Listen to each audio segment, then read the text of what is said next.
کچھ عرصے پہلے جو ہمارے پاس WHO کی ڈیفینیشن موجود تھی وہ یہ کہتی تھی کہ اگر آپ کے اندر کوئی ڈسیبلٹی نہیں ہے یا کوئی ذہنی بیماری موجود نہیں ہے، ڈائگنوز جس کو ہم ڈس آرڈر کہتے ہیں، تو اس کا مطلب ہے کہ آپ ذہنی طور پہ ایک صحت مند انسان ہیں. لیکن over the period of time جیسے ہمارے پاس ریسرچ بہت زیادہ ہونا شروع ہوئی، ٹیکنالوجی جو ہے وہ اپ گریڈ ہونا شروع ہوئی، اور جیسے آپ نے جس فیلنگ کا اظہار کیا نا کہ ہم کر رہے ہیں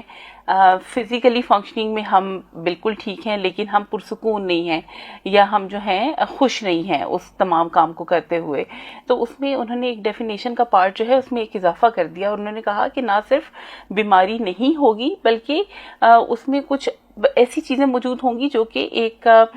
ذہنی صحت کو زیادہ مزید اچھا بناتی ہیں، جیسے سے for example good connections with other individuals, آپ کا لوگوں میں ملنا جلنا ہے، آپ کی جو 3 کیٹیگریز ہیں، جیسے ہم یہ کہتے ہیں کہ ہم ذہنی صحت کو اگر تھنکنگ میں، فیلنگ میں، بیہیویئر میں ڈیوائڈ کریں، سوچنے میں اور اس کے علاوہ محسوس کرنے میں اور ایکٹ کرنے میں کہ ہم کیسا رول پلے کر رہے ہیں کسی سوسائٹی میں، تو سب چیزیں جو ہیں پازیٹیو ہونی چاہیے. جیسے ایک انسان جو ذہنی طور پہ صحت مند ہے لیکن وہ کوئی اچھا رول پلے نہیں کر رہا اپنی سوسائٹی میں، تو اس کا مطلب یہ ہوا کہ ہم اس کو ایک حد تک تو ہم یہ کہہ سکتے ہیں کہ بیماری کا شکار نہیں ہے، لیکن ہم یہ نہیں کہہ سکتے کہ وہ ایک فلرشنگ انسان ہے. اسی طریقے سے جب ہم بات کرتے ہیں کچھ ذہنی طور پہ کچھ تھنکنگ کی بات کرتے ہیں یا بیہیویئرس کی بات کرتے ہیں،